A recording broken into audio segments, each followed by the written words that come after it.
Begin the installation by removing your standard A2 stock.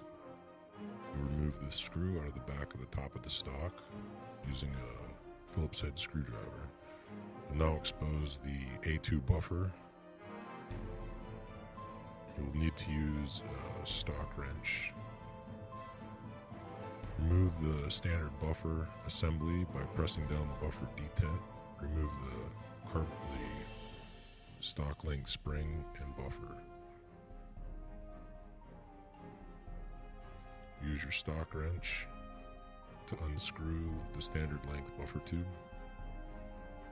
Be careful to press down the detent and spring to ensure it doesn't go flying through space.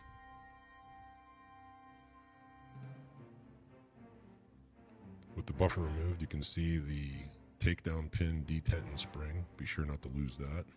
This is a standard length buffer, standard length spring, which you've just removed. You're going to replace that now with the carbine length spring and the carbine buffer. Install the buffer into the spring. Utilize your carbine length buffer tube with castle nut installed. You'll place the ASAP as shown on the instructions. Be sure that your takedown detent and spring are installed into the back of the lower receiver. Slowly screw the carbine buffer on until it gets close to the buffer detent.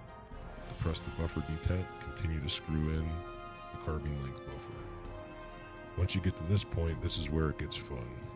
You want to make sure the ASAP is pressing firmly up against the takedown detent and spring.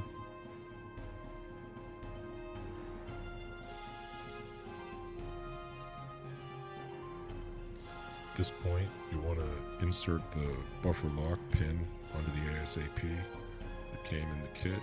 There's two sizes. I recommend using the smaller. Helps to use a gunsmith pick. Place it in till it locks down. You may need to wiggle around the ASAP plate to get it to lock in. Continue by threading on your castle nut while pressing down on the ASAP. Use your stock wrench on the castle nut and tighten it down.